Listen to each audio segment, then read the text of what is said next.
रुस्तम, देखो कौन आया है। अरे अरे अरे, अंदर कहाँ घुसे चली आ रही है? बाहर निकलिए, चुपचाप बाहर निकलिए। ये कैसे बात कर रहे हो? माँ है वो मेरी। हाँ तो क्या करूं मैं? पूजा करूं इनकी या आरती उतारूं? और एक बात बताओ, तुम्हारी माँ को इतने मैनर्स नहीं है कि किसी के घर में आने से पहले उसकी इजाजत ली जाती है? अरे इतना सुनने के बाद आप खड़ी क्यों है? बाहर जाइए ना। तुम्हारा दिमाग तो ठीक है? ये किस तरह से बात कर रहे हो तुम मेरी माँ से? और मेरी माँ तुम्हारी माँ नहीं है क्या? और मेरी माँ को यहाँ आने के लिए ना तुम्हारी परमिशन लेने की बिल्कुल जरूरत नहीं है। मेरी परमिशन लेने की जरूरत है क्योंकि ये मेरा घर है, तुम्हारा नहीं। देखो, मैं अभी यहाँ से चली जाऊंगी, लेकिन हाँ, जाने से पहले मैं ये ज़रूर जानना चाहती हूँ कि बेटा मुझे ये बता दो, मेरा कसूर क्या है? मैंने क्या किया है ऐसा? कसूर आपका नहीं है माँ जी, कसूर तो आपकी लाडली बेटी का है। मैं याद दिलाता हूँ। क्या मम्मी, आप शाम को आ रही हो और पापा भी आ रहे हैं? अच्छा ठीक है, आप आ जाइए, मैं आपके फेवरेट मशरूम बनवा के रखता हूँ। सुनो, शाम को ना मम्मी पापा आ रहे हैं। तो मैं क्या करूँ? क्या करूँ क्या मतलब? उनके लिए मशरूम बनाओ, तुम्हें तो पता है उनको मशरूम कितना पसंद है।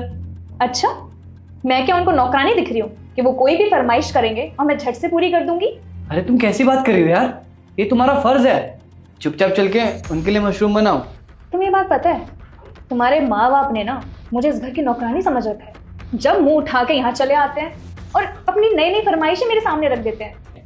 मैं तुम्हें एक सही सजेशन दूं, तुम अपने माँ बाप को धर्मशाला भेज दो। सुमन, सुमन मेरी बात तो सुनो। आपको पता है माँ जी, इतने दिनों बाद मेरे मम्मी पापा गांव से मिलने आने वाले थे, लेकिन पूछिए किस तरीके का व्यवहार किया इन्होंने मेरी माँ के साथ। दामाद जी जो भी बोल रहे हैं वो सही बोल रहे हैं क्या?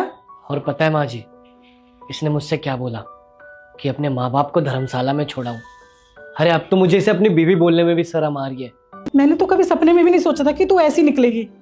अरे तेरे माँ बाप तेरे हैं तो क्या उनके माँ बाप तेरे नहीं हैं? शादी के बाद पति पत्नी के माँ बाप में कोई फर्क नहीं रह जाता। दामाद जी, आप मुझे माफ़ कर दीजिएगा। मैं अपनी बेटी की तरफ से भी आपसे माफ़ी मांगती हूँ। मैं बहुत शर्मिंदा हूँ। अरे माँ जी, माफ़ी आप क्यों मांग रही है? माफ़ी तो मुझे मांगनी चाहिए क्योंकि मैंने आपके साथ ऐसा बर्ताव किया। आप प्लीज़ मुझे माफ़ कर दीजिए। बस मुझे माफ़ कर दो। मुझे समझ में आ गया है कि जब कोई किसी की माँ बाप की इज्जत नहीं करता तो उसे कितना बुरा लगता है। और मैं तुमसे प्रॉमिस करती हूँ, आज के बाद कभी कोई ऐसी हरकत नहीं करूँगी जिससे तुम्हारे दिल को ठेस पहुँचे। कोई बात नहीं, सुमन को तो अपनी गलती का एहसास हो गया है। अगर वीडियो अच्छी लगी तो लाइक और सब्सक्राइब कर देना।